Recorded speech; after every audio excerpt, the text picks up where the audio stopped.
ഈ ഇസ്രായേലിനോട് ഇപ്പോഴും എല്ലാ ഇസ്ലാമിക് രാജ്യങ്ങളും അറബിക് രാജ്യങ്ങളും ഒരു ശത്രുതാ മനോഭാവം വെച്ച് പുലർത്തുന്നുണ്ട്. എന്താണ് അതിൻ്റെ ബേസിക് ആയിട്ടുള്ള കാരണം? എന്താണ് അടിസ്ഥാനപരമായ എന്താണ് അതിൻ്റെ കാരണം? ഇതിൻ്റെ ഈ ചരിത്രമാണ് നമ്മൾ അനാവരണം ചെയ്യപ്പെടേണ്ടത്. കാരണം നമുക്കറിയാമല്ലോ, ഇപ്പം ഇതിലുണ്ടാകുന്ന സംഭവം എന്ന് പറയുന്നത്, ഇപ്പം ഇസ്ലാം മതത്തോട് ബന്ധപ്പെട്ട് വരുന്നൊരു പാലായനം, പ്രവാചകനോട് മുഹമ്മദിനോട് ബന്ധപ്പെട്ടൊരു പാലായനമുണ്ട്. ആ പാലായന കാലഘട്ടത്തിൽ ഈ മദീനയിലേക്ക് മുസ്ലിങ്ങൾ കടന്നു ചെല്ലുമ്പോൾ അവിടെ ഉണ്ടാകുന്ന പ്രബലമായ വിഭാഗം എന്ന് പറയുന്നത് ജൂതന്മാരാണ്. അപ്പോൾ ജൂതന്മാരുടെ ഒരു ഏറ്റവും പ്രധാനപ്പെട്ട ഇടമായിരുന്നു മദീനയോട് ബന്ധപ്പെട്ട് വന്ന പ്രദേശം. പിന്നീട് ആ വിഭാഗത്തെ അവിടെ നിന്ന് തുരത്തുന്നു. അതിൻ്റെ ഭാഗമായിട്ട് ഖൈബർ എന്ന് പറയുന്ന മദീനയിൽ നിന്ന് 200 മൈൽ ദൂരെയുള്ള ഖൈബർ എന്ന പ്രദേശത്ത് ചേക്കേറുന്നു. അവിടെ നിന്നും പിന്നീട് അവരെ പുറത്താക്കുകയാണ്.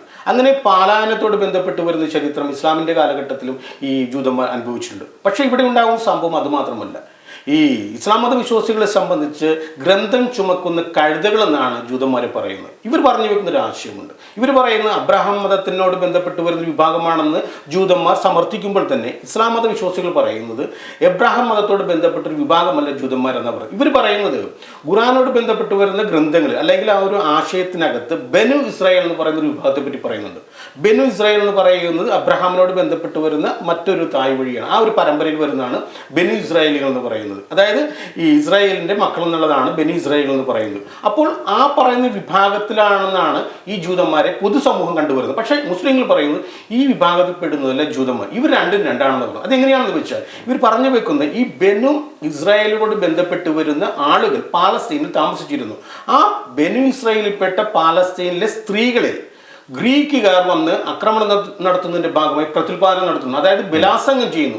ബനു ഇസ്രായേലികളായ സ്ത്രീകളെ ബലാത്സംഗം ചെയ്യുന്നതിന്റെ ഭാഗമായിട്ട് പുതിയൊരു തലമുറ ഉണ്ടാകുന്നു. അവർ ഇരുട്ടിന്റെ സന്തതിയായിട്ടാണ് ഇസ്ലാം മതം പറയുന്നത്. ആ ഇരുട്ടിന്റെ സന്തതികളിൽപ്പെട്ട സ്ത്രീകളെ പിൽക്കാലത്ത് റോമാക്കാരുടെ ആക്രമണ കാലത്ത് ഇതുപോലെ തന്നെ ഗ്രീക്കുകാർ ചെയ്ത പോലെ തന്നെ ബലാത്സംഗത്തിന് ഇരയാകുന്നതിന്റെ ഭാഗമായിട്ട് പുതിയൊരു ജനത ഉണ്ടാകുന്നു. അവരാണ് ജൂതന്മാരെന്നവർ. തന്തയില്ലാത്ത ജനവിഭാഗമാണെന്ന് ഇസ്ലാം മതം ഇന്നും പ്രചരിപ്പിച്ചുകൊണ്ടിരിക്കുന്ന വിഭാഗമാണ് ജൂതന്മാർ. ഇവിടെയാണ് വംശീയത എന്ന് പറയുന്നത്. എബ്രഹാമിനോട് ബന്ധപ്പെട്ട് വരുന്ന ഒരു പാരമ്പര്യം പേറാൻ ജൂതന്മാർക്ക് അവകാശമില്ലെന്ന് പറയുമ്പോൾ ഇസ്ലാം മതം മുന്നോട്ട് വെക്കുന്നത് കടുത്ത വംശീയത തന്നെയാണ്. ആ വംശീയതയിൽ ഈ പറയുന്ന ജൂതമതത്തോട് ബന്ധപ്പെട്ട ഒരു വിഭാഗം ഉന്മൂലനം ചെയ്യപ്പെടുന്ന കാഴ്ചപ്പാട് തന്നെയാണ് അവർ പ്രചരിപ്പിക്കുന്നതും അവർ നിലനിർത്താൻ ശ്രമിക്കുന്നതും. അത് തന്നെയാണ് ഇന്നും നിലനിൽക്കുന്ന ജൂത ഇസ്ലാമിക സംഘടനത്തിന്റെ ഈ കാതലായ അടിസ്ഥാന കാരണം എന്ന് പറയുന്നത് അവിടെയാണ്. എന്തായിരിക്കും ഇതിൻ്റെ ഒരു അവസാനം എന്നുള്ളൊരു പിടിയുണ്ടോ? ഇത് എവിടെ പോയി തീരും എന്നുള്ളത്, ഈ തമ്മിലുള്ള വെല്ലുവിളികളും ആക്രമണങ്ങളും ജൂത മുസ്ലിം വിരുദ്ധതയും ഇതിനൊരു അവസാനം ഉണ്ടായില്ലേ എന്തെങ്കിലും? ഇതിൻ്റെ ഒരു അവസാനം എന്ന് പറയുന്നത് നമുക്കുണ്ടാകുന്നത് ഓരോ വ്യക്തിക്കും ഉണ്ടാകുന്ന നമ്മുടെ തലച്ചോറ് എന്ന് പറയുന്നത് 900 ക്യൂബിക് സെൻറ്റിമീറ്റർ തലച്ചോറാണ്. ഈ തലച്ചോറ് ഉപയോഗിച്ച് ചിന്തിക്കാൻ കഴിവുള്ള ഒരു ജീവിയായിട്ട് മനുഷ്യൻ നിലനിൽക്കുക എന്നുള്ളതാണ്. അതായത് തലച്ചോർ പണയപ്പെടുത്താതെ നമ്മൾ കാര്യങ്ങളെ യുക്തിസഹിതം അല്ലെങ്കിൽ കാര്യകാരണ സഹിതം കാണാനുള്ള ആർജവം മനുഷ്യൻ നേടുമ്പോൾ മാത്രമേ ഈ പറയുന്നതിന് മാറ്റമുണ്ടാവുള്ളൂ. കാരണം നേരത്തെ പറഞ്ഞ പോലെ യുക്തിരഹിത ആശയമായി നിലനിൽക്കുന്ന കുറേ കാര്യങ്ങൾ, ഈ ആശയങ്ങൾക്ക് പുറകെ സഞ്ചരിക്കുന്നവരാണ് വിശ്വാസികൾ. ഈ വിശ്വാസികളുടെ ഒരു സംഘം ഉണ്ടാകുമ്പോഴാണ് ഈ ആശയം പ്രബലപ്പെടുന്നത്. അങ്ങനെ പ്രബലപ്പെട്ട ആശയങ്ങളാണ് ഇസ്ലാം മതവും ക്രിസ്തു മതവും ജൂതവും അല്ലെങ്കിൽ ഈ മതങ്ങളോട് ബന്ധപ്പെട്ട് വരുന്ന ആശയങ്ങൾ അങ്ങനെയാണ്. അപ്പോൾ ജനങ്ങൾ അല്ലെങ്കിൽ അതിനോട് ബന്ധപ്പെട്ട് വരുന്ന വിശ്വാസികൾ ഈ സംഘബോധത്തിൽ ഞങ്ങൾ ചേരുന്നില്ല.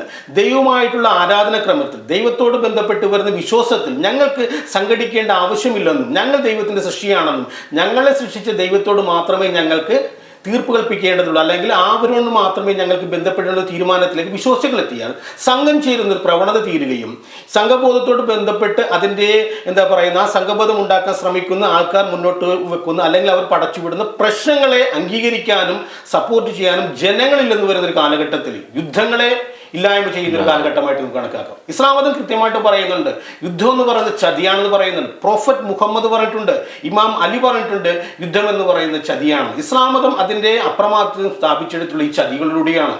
ഇസ്ലാം മതം ഉണ്ടാകുന്നതിന് ശേഷം ഇറാനോട് ബന്ധപ്പെട്ട് വരുന്ന പ്രദേശങ്ങൾ, ഈജിപ്തിനോട് ബന്ധപ്പെട്ട് വരുന്ന പ്രദേശങ്ങൾ, പാലസ്തീനോട് ബന്ധപ്പെട്ട് വരുന്ന പ്രദേശങ്ങൾ, ഈ മൊറോക്കോ വരെയുള്ള ആഫ്രിക്കയുടെ വടക്കൻ പ്രദേശങ്ങൾ, ഇന്ത്യയുടെ വടക്കൻ പ്രദേശങ്ങൾ, അങ്ങനെ ലോകത്തിൻ്റെ പല പ്രദേശങ്ങളും, വിയന്നയുടെ പ്രദേശങ്ങൾ, അതുപോലെ തന്നെ ഈ മെഡിറ്ററേനിയൻ തീരത്തോട് ബന്ധപ്പെട്ട് വരുന്ന ഇറ്റലിയുടെ പ്രദേശങ്ങൾ, സ്പെയിൻ്റെ പ്രദേശങ്ങൾ, ഇതെല്ലാം കീഴടക്കിയത് യുദ്ധത്തിലൂടെയാണ്. ഇമാം അലി പറഞ്ഞിട്ടുള്ളതും പ്രോഫറ്റ് മുഹമ്മദ് പറഞ്ഞിട്ടുള്ള കാര്യങ്ങൾ ദൈവികമായിട്ടുള്ളൊരു കാഴ്ചപ്പാടാണെങ്കിൽ യുദ്ധം ചതിയാണ്. ആ ചതിയിലൂടെ നേടിയെടുത്ത ഒരു ആ ലോകത്തെ അംഗീകരിക്കില്ലെന്ന് വിശ്വാസികൾ പറയുന്ന ഒരു കാലഘട്ടത്തിൽ മാത്രമേ പാലസ്തീൻ പോലുള്ള പ്രശ്നങ്ങൾ അവസാനിക്കുകയുള്ളൂ. കാരണം വിശ്വാസികളുടെ ഒരു ഒത്തൊരുമ അല്ലെങ്കിൽ അവരുടെ ഒരു ചേതോവികാരം ഞങ്ങളുടെ ഒപ്പമാണെന്നൊരു തോന്നൽ ഇതിൻ്റെ പിന്നിൽ പ്രവർത്തിക്കുന്നവർക്കുണ്ട്. ഇവർ പറയുന്നത് എന്താണ്? മതത്തിന് വേണ്ടി ഞങ്ങൾ മരിക്കുകയാണെന്ന് പറയുന്നത്. ഒരു മതവിശ്വാസി കൊല ചെയ്യപ്പെടുമ്പോൾ അവൻ സ്വർഗത്തിൽ പോകുമെന്ന് പറയുന്ന പ്രത്യയശാസ്ത്രത്തിനാണ് നമ്മൾ കാണേണ്ടത്. ഒരു മതവിശ്വാസി വേറൊരാളാൽ അവിശ്വാസിയാൽ കൊല ചെയ്യപ്പെടുമ്പോൾ അവൻ സ്വർഗത്തിൽ പോകുമെന്ന് പറയുമ്പോൾ ആർക്ക് വേണ്ടിയാണ് ഇവരെല്ലാം സ്വർഗത്തിൽ പോകുന്നത്? വിശ്വാസി സമൂഹത്തെ സംരക്ഷിക്കാൻ വേണ്ടിയാണ് തോന്നലാണ് ഉണ്ടായിരിക്കുന്നത്. ഇത് മാറ്റിയെടുക്കണം. മരിച്ചാൽ അല്ലെങ്കിൽ കൊല ചെയ്യപ്പെട്ടാലല്ല സ്വർഗത്തിൽ പോകുന്നത്, നന്മ ചെയ്താലാണ് സ്വർഗത്തിൽ പോകുന്നതിനൊരു തോന്നൽ വിശ്വാസികൾ എന്ന് ആർജിക്കുന്നു. അവിടെ മാത്രമേ പാലസ്തീൻ വിഷയത്തിൽ മറ്റുള്ളവരെയോ അല്ലെങ്കിൽ ശത്രുവിനെയോ അല്ലെങ്കിൽ ഈ പറഞ്ഞ കൂടെ നിൽക്കുന്നത് പറയുന്നവരെ അംഗീകരിക്കുന്ന തലത്തിലേക്ക് അല്ലെങ്കിൽ അംഗീകരിക്കാത്ത തലത്തിലേക്ക് മാറുകയുള്ളൂ. അതിനുള്ള ആർജവമാണ് വിശ്വാസികളുണ്ട്. അവിടെയാണ് പണയപ്പെടുത്താത്ത തലകളാണ് ഭൂമിയിൽ ആവശ്യമെന്ന് പറയുന്നത്. ആ ഒരു വിശാലമായ ചിന്താഗതിക്ക് മാത്രമേ ഈ പ്രശ്നത്തിൽ ഒരു അവസാനമായ ഒരു പരിഹാരം കണ്ടെത്താനാവുള്ളൂ. അല്ലെങ്കിൽ ഇതിങ്ങനെ കാലാകാലങ്ങളായി ഈ സ്പർദ്ധ നീണ്ടുകൊണ്ടിരിക്കും, അവസാനം ഉണ്ടാവില്ല ഇതിന്. അല്ല, ഇതിന് അവസാനം എന്ന് പറയുന്നതിൽ നമ്മൾ നേരത്തെ സൂചിപ്പിക്കേണ്ട ഒരു കാര്യമുണ്ട്. കാരണം ജൂതമതം മുന്നോട്ട് വെക്കുന്ന ഒരു ആശയം എന്ന് പറയുന്നത് അവരുടെ ഒരു ഗോത്രത്തോട് ജൂത ഗോത്രത്തോട് ബന്ധപ്പെട്ട് വരുന്ന രാഷ്ട്രമാണ് ഉദ്ദേശിക്കുന്നത്. ആ ഒരു ഗോത്രത്തോട് ബന്ധപ്പെട്ട് വരുന്ന ഒരു പ്രദേശത്തെ പറ്റി പറയുന്നത് അത് നന്മയാണെന്നല്ല പറയുന്നത്. അവിടെയും വംശപരമായിട്ടുള്ള വംശീയതയാണ് നിലനിൽക്കുന്നത്.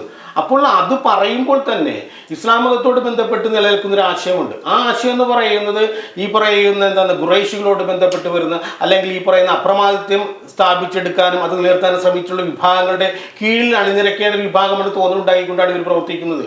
നമുക്കറിയാമല്ലോ, ഇവർ മുന്നോട്ട് വെക്കുന്ന ഒരു ആശയത്തെ നിങ്ങൾ പറയുന്നത് തെറ്റാണെന്ന് പറയാനുള്ള ആർജവമുള്ള വിശ്വാസ സമൂഹം കേരളത്തിലുണ്ടോയെന്നാണ് ചിന്തിക്കേണ്ടത്. യുദ്ധം ചെയ്ത് രക്തസാക്ഷിയായി പാലസ്തീൻ നേടിയെടുത്തിട്ട് എന്താണ് നേട്ടം? അവിടെയാണ് നമ്മൾ ചിന്തിക്കേണ്ടത്. ഈ നേട്ടം എന്താണ്? ഇപ്പൊ ഇസ്ലാം മതം പ്രചരിപ്പിക്കുന്ന ഒരു കാര്യമുണ്ട്. പാലസ്തീനോട് ബന്ധപ്പെട്ട് വരുന്ന ജെറുസലേം എന്ന് പറഞ്ഞ ഏറ്റവും പ്രശസ്ത അവരുടെ മതത്തിന്റെ ഏറ്റവും പ്രാധാന്യം അർഹിക്കുന്ന ഇടമാണെന്ന് പറയുന്നത്. സ്വർഗത്തിന്റെ ഏറ്റവും അടുത്തുള്ള ഭൂമിയിലെ പ്രദേശം എന്ന് പറഞ്ഞ ജെറുസലേമാണ് ഇസ്ലാം മതം പറയുന്നത്. അതെങ്ങനെ മനസ്സിലായെന്നാണ് നമ്മൾ ചോദിക്കേണ്ടത്. അപ്പോൾ അങ്ങനെ പറയുമ്പോൾ തന്നെ ഇസ്ലാം മതത്തിന്റെ ഏറ്റവും പ്രധാനപ്പെട്ട ഇടത്തിന് വേണ്ടി മരിക്കാൻ വേണ്ടി വിശ്വാസികൾ തയ്യാറാകും. ഇത്തരം വിശ്വാസങ്ങൾ അതിനെ തള്ളിക്കളയേണ്ട കാലഘട്ടം അതിക്രമിച്ചു കഴിഞ്ഞു. കാരണം ജനങ്ങളോട് ബന്ധപ്പെട്ട് വരുന്ന ആശയം എന്ന് പറയുന്നത് ഇതല്ല. ജനങ്ങളെല്ലാം ഒത്തൊരുമിച്ച് ജീവിക്കുന്ന സർവ്വജനങ്ങളും ഒന്നാണെന്നുള്ള ഒരു കാഴ്ചപ്പാടുമായി ജീവിക്കുന്ന ഒരു കാലഘട്ടമാണ് ഇന്ന് ആവശ്യം. കാരണം എല്ലാ രാജ്യങ്ങളും അവരുടേതായിട്ടുള്ള രീതിയിൽ ആയുധങ്ങൾ സമാഹരിക്കപ്പെട്ടിട്ടുള്ള ഒരു കാലഘട്ടത്തിലൂടെ നമ്മൾ കടന്നു പോകുന്നത്. ചെറിയൊരു തീപ്പൊരി ഉണ്ടെങ്കിൽ ഈ ലോകം കത്തിപ്പോകുന്ന ഒരവസ്ഥയിലേക്ക് എത്തും. ഈ കത്തൽ കാരണക്കായിട്ടുള്ള ഇന്നത്തെ രാജ്യത്ത് അല്ലെങ്കിൽ ഇന്നത്തെ ലോകത്ത് നടക്കുന്ന പ്രത്യയശാസ്ത്രങ്ങൾ എന്ന് പറയുന്നത് ഇസ്ലാം മതത്തോടും ജൂതമതത്തോടും ക്രിസ്തു മതത്തോടും ബന്ധപ്പെട്ട് വരുന്ന അവർ തമ്മിലുള്ള ഒരു അടിയാണ്, അവർ തമ്മിലുള്ള ഒരു സംഘടനമാണ്. ആ സംഘടനത്തിന്റെ പുറകിൽ ഈ പറയുന്ന ഒരു ചേതവികാരമുണ്ട്, അവരുടെ മതത്തിനുള്ള അപ്രമാദിത്വമുണ്ട്. ആ അപ്രമാദിത്വം കൽപ്പിച്ചു കൊടുക്കാൻ വേണ്ടി നമ്മുടെ ജീവിതം നമ്മുടെ സമൂഹത്തെ ബലിയാടാക്കണമെന്ന് ഓരോ സമൂഹം ചിന്തിക്കുമ്പോഴാണ് ഈ പറയുന്നതിന് ഒരു അറുതി ഉണ്ടാവുകയുള്ളൂ.